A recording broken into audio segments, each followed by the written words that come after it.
La grava crujió bajo sus botas cuando Elena Moreno bajó del coche. Frente a ella, el antiguo monasterio se alzaba en silencio, mitad sumido en la sombra, mitad rendido a la niebla de la montaña. Una figura apareció en el umbral, alta, inmóvil, observando. No alzó la voz. «Todavía puede dar marcha atrás», dijo Javier Serrano en voz baja. Elena hizo una pausa, y luego caminó hacia adelante. La pesada puerta de madera se cerró tras ella, sin un solo ruido. Se dijo a sí misma que solo era un trabajo, un proyecto de arquitectura de 3 semanas, una propiedad aislada, buena paga, sin distracciones. Eso era lo que prometía el correo. Pero nada en aquel lugar, ni en el hombre que lo poseía, parecía ordinario. Elena había aceptado la oferta sin dudar. Después de todo lo que había pasado, después de todo lo que había perdido, quizá el aislamiento no era un castigo, quizá era un alivio. La casa era de piedra antigua, envuelta en niebla y quietud. Y Javier Serrano, el cliente, no le estrechó la mano ni sonrió. Simplemente la observaba, como si ya conociera las partes de ella que intentaba ocultar. No había cobertura, ni wifi, ningún contacto con el mundo exterior. 30 días, había dicho él, sin preguntas, sin excepciones. Y ella había aceptado, porque a una parte de ella ya no le importaba lo que sucediera. Esta es la historia de cómo se adentró en lo desconocido, y encontró algo que nadie esperaba. Pero en ese instante, Elena no tenía ni idea de lo que aguardaba tras aquellos muros. Elena Moreno había pasado toda su vida construyendo cosas que nadie creía que pudiera lograr. Criada por una madre soltera que limpiaba oficinas de noche y apartamentos de día, Elena aprendió pronto a observar en silencio. Se sentaba en los rincones mientras su madre fregaba suelos de mármol e imaginaba nuevas distribuciones, líneas más limpias, una luz mejor. No hablaba mucho, pero sus dibujos siempre lo hacían.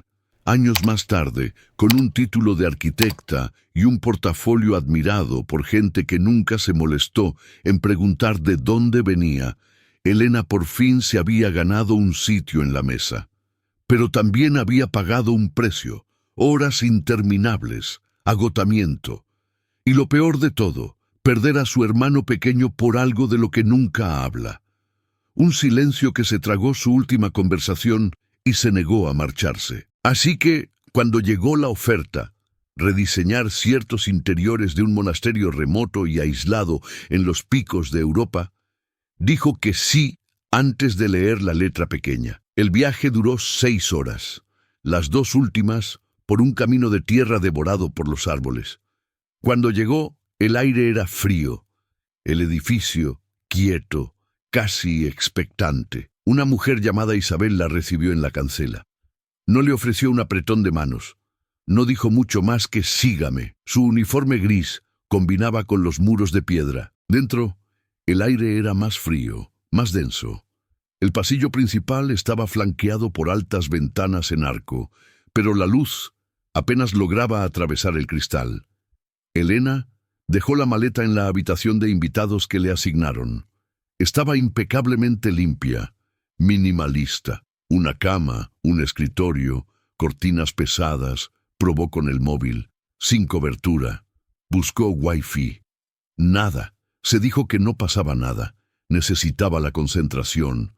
Necesitaba el silencio. A las 7 en punto, Isabel llamó a la puerta y dijo únicamente: «La cena está servida». Elena entró en el comedor. La mesa estaba puesta para 2. Javier Serrano ya estaba sentado en la cabecera, sorbiendo algo oscuro de un vaso. No sonrió. «¿Se ha instalado?», preguntó. Ella asintió. «Es silencioso este lugar. Tiene que serlo». Lo dijo como un hecho, como la gravedad.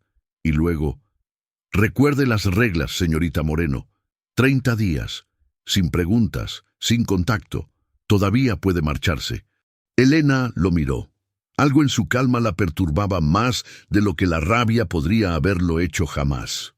Pero solo dijo: «No voy a ninguna parte». Aún no lo sabía, pero esa fue la primera mentira. Durante los primeros días, Elena se convenció de que esto era exactamente lo que necesitaba.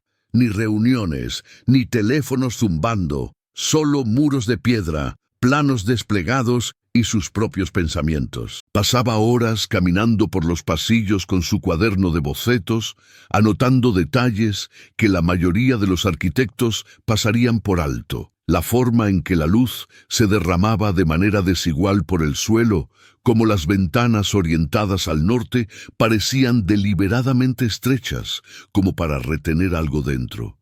La estructura tenía alma y secretos.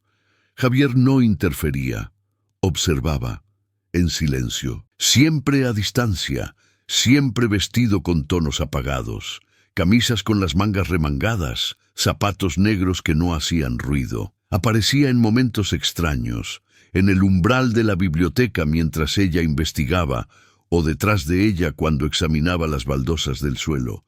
Nunca la asustaba, nunca daba explicaciones, apenas hablaban, pero Elena sentía su presencia en cada rincón del edificio y lentamente, en sus propios pensamientos, se decía a sí misma que el proyecto importaba, que tal vez aquel lugar era una metáfora, algo roto, esperando a ser rediseñado. Una tarde, después de una sesión particularmente larga en la sala de archivos, encontró un pequeño sobre deslizado bajo su puerta. Dentro, un plano, anotado a mano, con la caligrafía limpia y controlada de Javier. Rediseñe esto. Era un ala del monasterio que no había visto. No en los planos iniciales, no en persona. Buscó durante todo el día siguiente y no encontró ningún acceso, ninguna puerta, ninguna señal. Esa noche en la cena preguntó: «Hay una sección aquí», dijo mostrando el plano, «pero no la encuentro». Javier echó un vistazo al papel y luego a ella. «Esa parte ya no existe. Pero sigue en la estructura. No es para los planos». Elena frunció el ceño. «Entonces, ¿para qué incluirla?» Javier se inclinó hacia adelante, con voz firme. «Para ver qué haría usted cuando las reglas se volvieran flexibles». La conversación terminó ahí. Él se disculpó. Isabel retiró la mesa. Elena regresó a su habitación, inquieta. Sacó el plano de nuevo y se quedó mirando la parte sombreada, un rectángulo en blanco sin puertas ni ventanas marcadas. Solo espacio. A la mañana siguiente intentó llamar por el interfono de la cancela principal. Estática. Intentó abrir la cancela manualmente, cerrada con llave. Probó el teléfono fijo cerca del vestíbulo. Tono de línea muerta. Lo que antes parecía paz, ahora se sentía como una trampa. Se enfrentó a Isabel, preguntándole si alguien podría llevarla al pueblo más cercano. Isabel solo dijo: «El coche no está disponible en este momento. ¿Y cuándo lo estará?» Pero Isabel simplemente desvió la mirada, con los labios apretados, y se alejó por el pasillo. Esa noche, Elena no durmió. Se sentó en el alféizar de la ventana de su habitación, con las rodillas pegadas al pecho, viendo cómo la niebla se extendía por el patio como si fuera humo. Había aceptado este trabajo para escapar del ruido del mundo, para reconstruir algo hermoso, pero ahora el silencio empezaba a gritar, y todavía pensaba que tal vez podría arreglarlo, que tal vez era solo tensión, que tal vez era solo cosa suya. Los días empezaron a estirarse de formas extrañas. El tiempo en el monasterio no avanzaba, giraba en círculo. Las mañanas parecían ecos de las anteriores.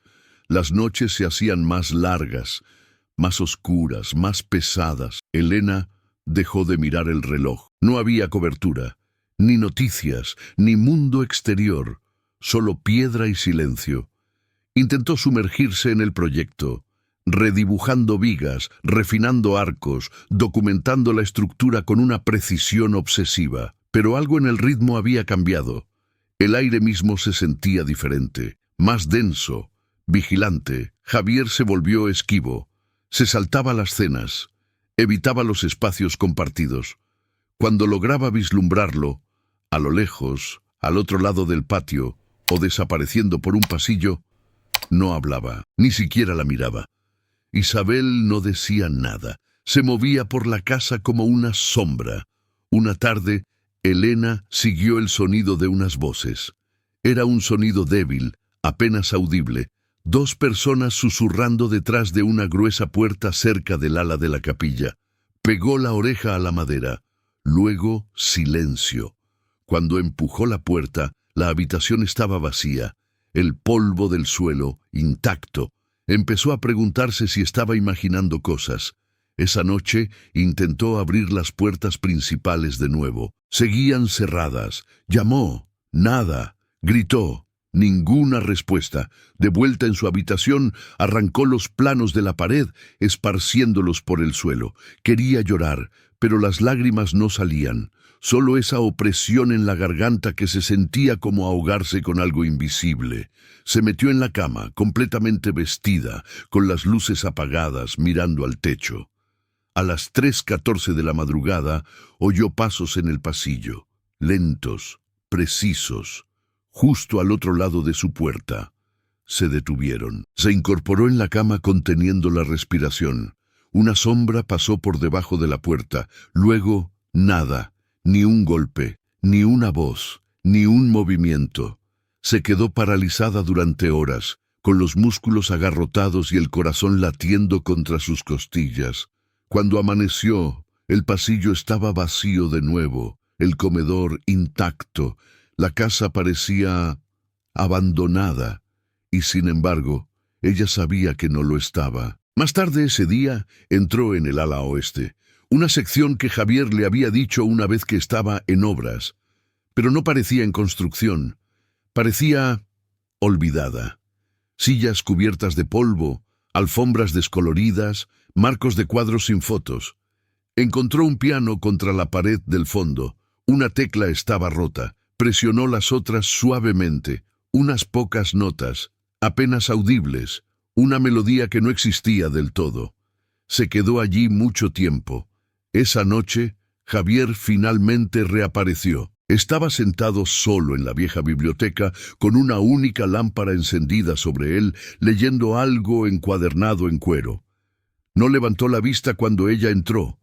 Ella no esperó a que la invitaran. «Usted ha cerrado las puertas con llave», dijo. Siguió sin responder. «Me ha aislado del exterior». Él cerró el libro lentamente. «Usted aceptó los términos». Ella cruzó la habitación. «Los términos no incluyen perder la cabeza». Él finalmente levantó la vista. «Se lo advertí, Elena. Me advirtió que sería silencioso, no que me tragaría entera». Su expresión no cambió, pero sus ojos sí. Titilaron solo por un instante, con algo que parecía culpa. «La traje aquí para restaurar algo», dijo. «Nunca dije el qué. ¿Y qué es?» Pero él se levantó, pasó a su lado y susurró al pasar: «Las cosas que encerramos bajo llave son las que oímos con más fuerza», y volvió a desaparecer. Esa noche, mientras el viento aullaba por las grietas de la piedra, Elena se sentó sola en la biblioteca con el libro que él había dejado aún abierto sobre la mesa. Había una nota garabateada en el margen: «Lo que se resiste a la luz puede que no esté listo para ser salvado». Recorrió las palabras con los dedos, y por primera vez en años susurró en la oscuridad: «Quizá yo tampoco lo esté. ¿Alguna vez te has sentido atrapado en un lugar o en un momento que tú mismo elegiste, pero del que no podías escapar? A veces no son los muros que nos rodean, sino el silencio en nuestro interior, lo que nos frena. Si has estado ahí, o si sigues ahí, comparte tu historia en los comentarios. Nunca se sabe. Tus palabras podrían ser exactamente lo que otra persona necesita oír esta noche». A la mañana siguiente, algo había cambiado. No en la casa. Seguía fría, silenciosa, sumida en el silencio, sino en ella. Elena se despertó sin pánico, sin lucha, solo con una extraña y serena concentración, como si su mente se hubiera aquietado lo suficiente para oír algo bajo el ruido. En el suelo, junto a su cama, alguien había dejado un pequeño objeto, un compás de dibujo antiguo, desgastado pero limpio, grabado con las iniciales JS, ninguna nota, ninguna explicación. Lo sostuvo en la mano durante un largo rato. Más tarde ese día, mientras dibujaba en el solarium, Javier apareció sin avisar, sin pasos, solo su presencia silenciosa. No habló al principio, simplemente acercó una silla a su lado y se sentó. Cerca, sin tocar, ella siguió dibujando. Él observaba. Después de un momento preguntó, ¿qué está dibujando? Ella se lo mostró. Una nueva distribución del patio central. Caminos suaves, más luz, menos simetría. ¿Por qué cambiarlo?, preguntó él. Porque el diseño actual parece una jaula, dijo ella. Él no discutió, no se opuso, solo asintió una vez, pensativamente. Y luego dijo, casi demasiado bajo para oírlo, es difícil deshacer lo que fue construido para durar. Se quedaron en silencio durante varios minutos, y por primera vez no pareció una evasión, pareció paz. Esa tarde, Elena no esperó a que Isabel anunciara la cena. Bajó antes. El comedor estaba tenuemente iluminado, la larga mesa puesta de nuevo para dos. Javier ya estaba allí, sirviendo vino. Se sentó frente a él, sin palabras, solo el tintineo de los cubiertos y la luz de las velas. A mitad de la cena, él dijo, sin levantar la vista, la mayoría de la gente no soporta el silencio, pero usted le hace sitio. Elena se encontró con su mirada a través de la mesa. No necesito ruido para sentirme vista. Él sostuvo su mirada un segundo más de lo habitual, y por primera vez, ella no quiso marcharse.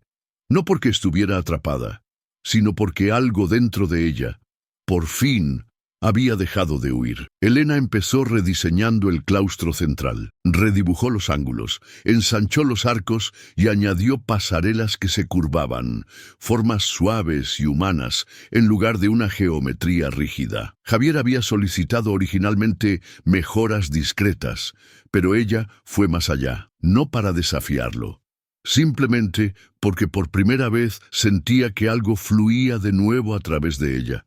Un sentido de propósito, un pulso. Expuso el nuevo diseño en la biblioteca. Javier entró justo cuando ella estaba ajustando la escala. Estudió la distribución en silencio. «Ha cambiado la simetría», dijo neutral. «Sí», respondió ella, «creo que respirará mejor así». Javier apoyó ambas manos en el borde de la mesa. «¿Cree que los edificios pueden respirar?» «Creo que las personas pueden», dijo ella. «Y los espacios pueden ayudarles a recordar cómo hacerlo». No habló de inmediato, pero su expresión se suavizó muy ligeramente. «Esa ala», dijo, señalando la sección que ella no había tocado. «Déjela como está». «¿El ala bloqueada?», preguntó ella. Él asintió. «Algunos muros están destinados a permanecer cerrados». Elena ne insistió. «Aún no», pero marcó el espacio con una delgada línea gris. Un límite, no una rendición. Más tarde, caminaron de nuevo juntos por el sendero del jardín, en silencio. Él le contó el origen del monasterio, cómo fue una vez un refugio para artistas que lo habían perdido todo, pintores, compositores, gente rota, y cómo, cuando lo compró, quiso que el silencio lo curara a él también. Funcionó, dijo. Hasta ahora. Ella lo miró. ¿Y ahora? Su respuesta fue apenas un susurro. Ahora el silencio está lleno de ti. Elena no pudo dormir esa noche. No por miedo, sino porque sentía algo demasiado cercano, demasiado real. Se levantó y caminó descalza por el pasillo. El aire era fresco. La luz de la luna se filtraba por las ventanas en haces inclinados. Cuando llegó al ala bloqueada, la puerta estaba entornada. El corazón se le aceleró. La empujó. Dentro, oscuridad, polvo. Y algo más. Papeles esparcidos sobre una larga mesa de roble, planos de arquitectura, docenas de ellos, todos firmados por otros arquitectos, todos con fechas de años atrás, todos abandonados. Los revisó, cada uno marcado con «cancelado», «proyecto incompleto». Cada proyecto tenía notas con la letra de Javier. Cada proyecto inacabado.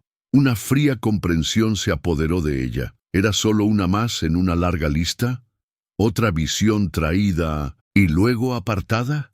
De vuelta en su habitación, se quedó mirando al techo con las preguntas agolpándose en su mente. ¿Se estaba abriendo Javier porque confiaba en ella? ¿O esto era solo parte del patrón? Recordó sus palabras. Algunos muros están destinados a permanecer cerrados. Y ahora se preguntaba, ¿estaba reconstruyendo algo o simplemente decorando una prisión? A la mañana siguiente, Elena no fue a la biblioteca, ni a la sala de dibujo, ni al patio. Volvió al ala cerrada. Esta vez no llamó a la puerta.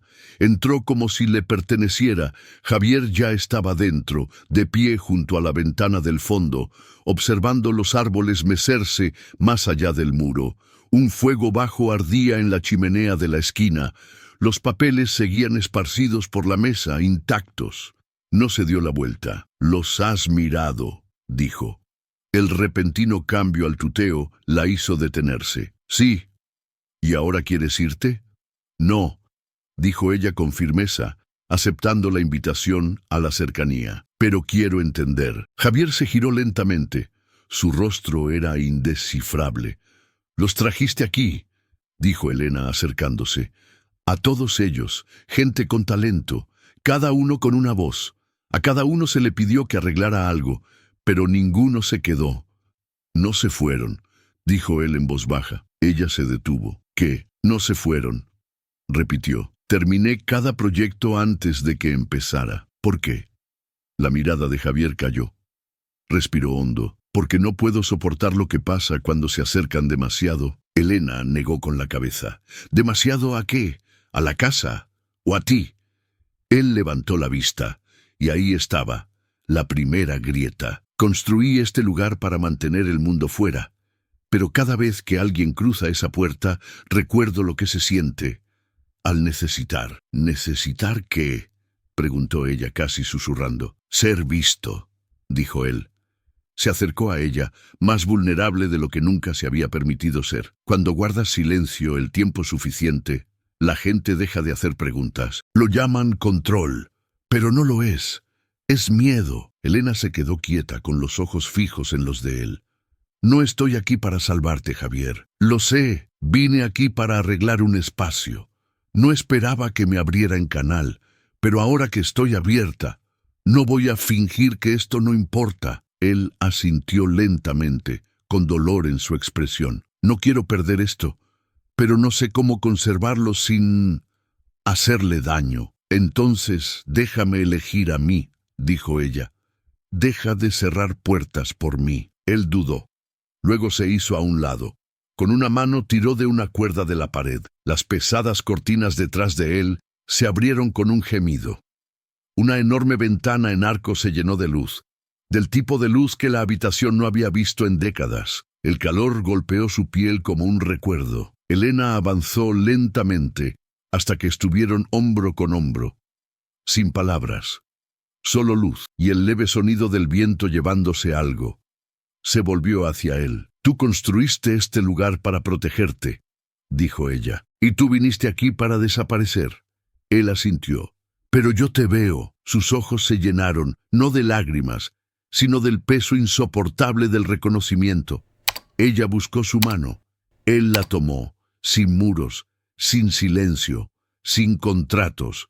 Solo el acuerdo silencioso entre dos personas, finalmente lo bastante valientes como para dejarse entrar mutuamente. Elena no se quedó para siempre.